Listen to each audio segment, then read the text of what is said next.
Land and sky, clear air and crystal water. Here in the Rocky Mountains, life flourishes as it has for eons. But with the development of modern civilization, people have altered the natural world. In their effort to make life more comfortable, they have tampered with nature's chemistry, unleashing untold numbers of substances, some harmless, some deadly. This invisible threat strikes hard in industrial work sites like this print shop, where organic vapors may cause workers harm, suffering, and even worse. It is the threat of dangers like these that has brought OSHA industrial hygienists on the job, checking for harmful substances they can't even see. This invisible menace raises questions and doubts that lead the industrial hygienists to send their samples to OSHA's laboratory in Salt Lake City, where their mystery can be unveiled and brought into the light of scientific fact.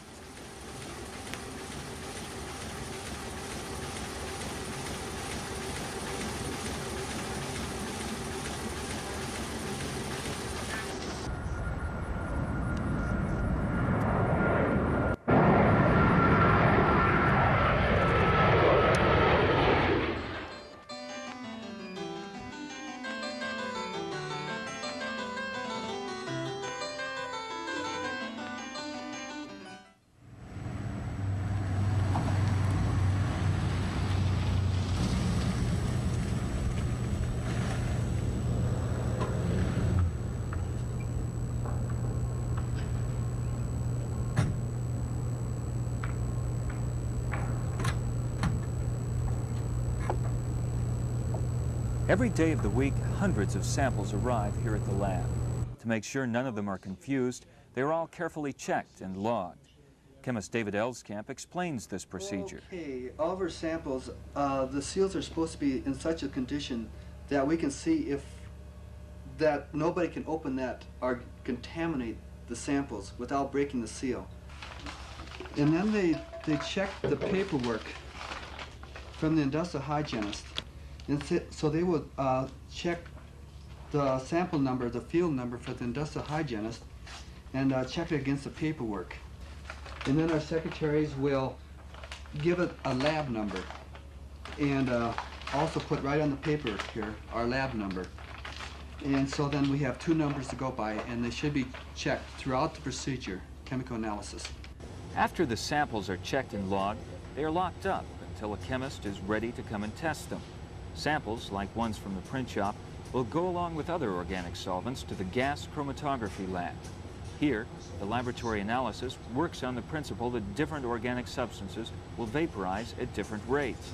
Since the rates of known substances have been established, testing for unknowns can be done by comparison. The first step is to dissolve or desorb the charcoal sample, as OSHA chemist D. Chambers explains. Once the samples have been desorbed with carbon disulfide, we place them in a sampling tray here. The instrument is calibrated through this keyboard, which then automatically goes through each one of the samples and prints out the results for each individual sample through here. The chemist then needs to apply the correction factors based on the individual air volumes of each of the samples. He makes his necessary corrections and calculations from the printouts, and following that, his calculations are checked by a checker, another chemist, who goes through the same procedure. After testing through gas chromatography, some samples are found to exceed the legal limit, known as the tolerance limit value, or TLV. In these cases, there is reason to believe that the industrial environment from which the sample came may be dangerously exceeding the tolerant limit value, harming unsuspecting workers. In order to be absolutely sure, these samples are analyzed with one of the most sophisticated pieces of equipment available. It is called a mass spectrometer, and it is operated by Lois Septon. A mass spectrometry is basically where a sample is introduced under vacuum and at a certain ion source temperature into the system. It is bombarded by electrons. The electrons tear apart the molecule, forming fragments or pieces. These pieces, in a magnetic instrument such as this, are accelerated through an electric sector and magnetic sector. That's a double focusing instrument. And they are collected on an analyzer. and it's like pieces of a puzzle. And the pieces of a puzzle, when all put together by a computer, indicate that the original molecule must have been a certain molecule. It's probably one of the very best means of qualitative identification in the present state of the art for chemistry.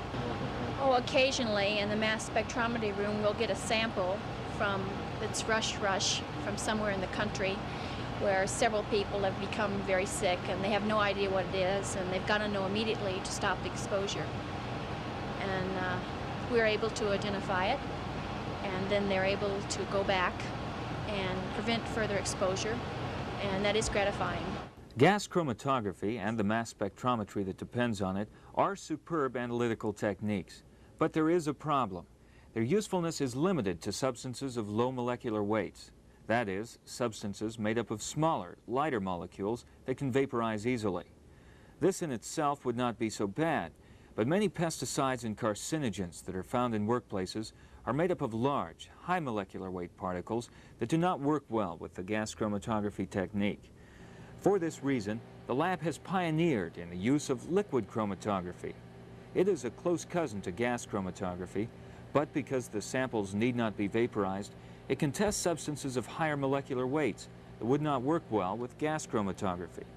The lab is using liquid chromatography on more and more of the toxic substances found in work sites. Within a year or two, its usefulness will rival that of gas chromatography.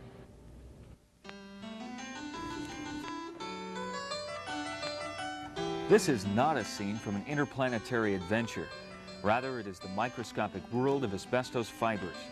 Though invisible to the eye, these tiny fibers can, when airborne in sufficient concentration, cause such fatal diseases as mesothelioma and asbestosis. By carefully mounting, examining, and testing the samples under a microscope, OSHA chemists can determine if the number and type of asbestos fibers dangerously exceeds the tolerable limit. This is an asbestos fiber enlarged 16,000 times. The machine that does this is no ordinary microscope, but an electron microscope.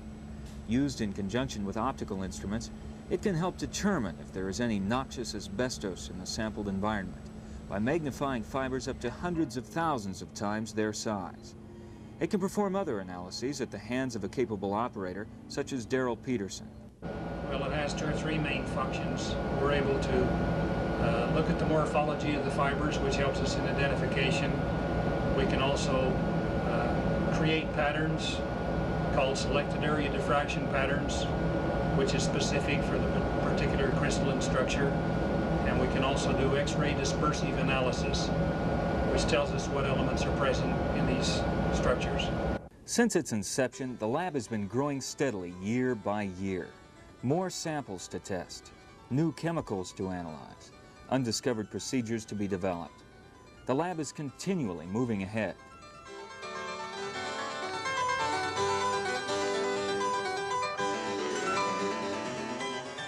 In July of 1977, the lab expanded to a new building across the street.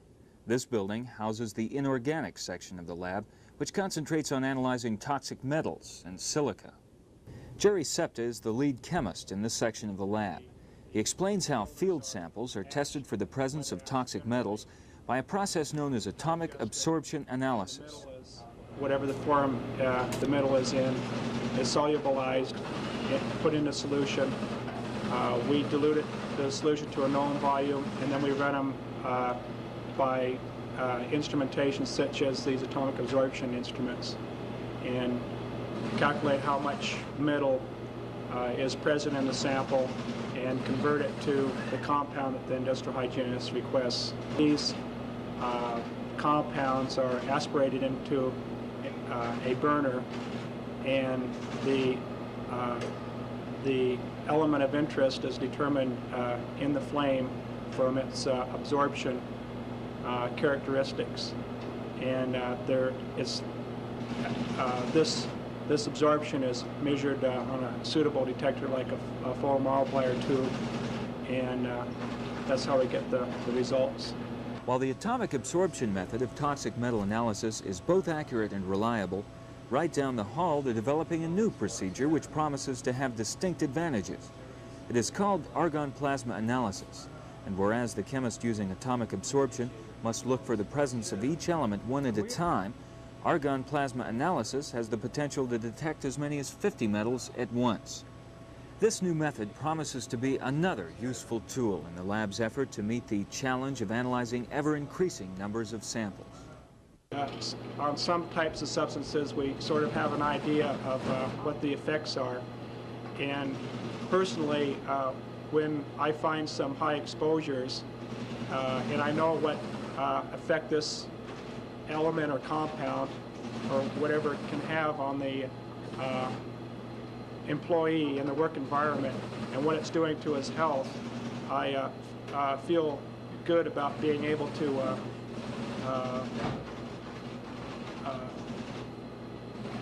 assist on helping this person out. I think a lot of people in the work environment aren't aware themselves of their exposures and what it can do to them, and I think that OSHA's in the laboratory here is helping out in that respect.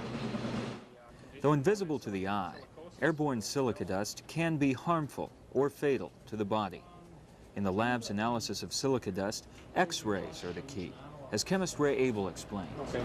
So when we get a sample in, it'll generally be on a filter, which the hygienist out in the field will collect either on a person working with the sample, or working with some particular operation involving sand or silica.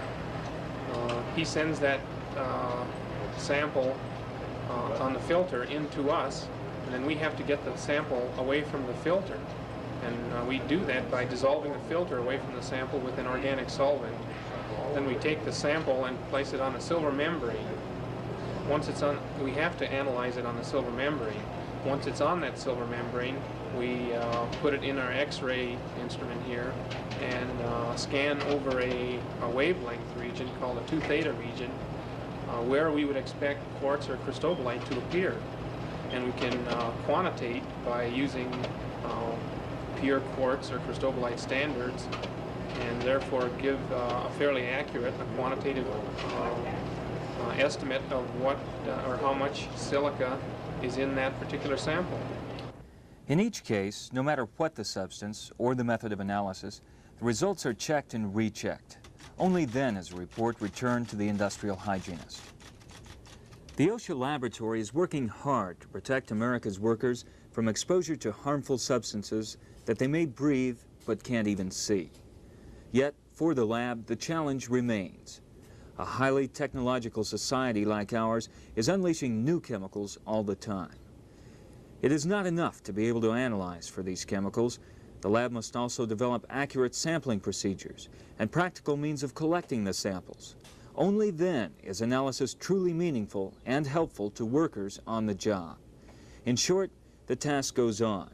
The mushrooming number and type of chemicals entering the work environment presents ominous challenges to OSHA's industrial hygienists and lab chemists alike.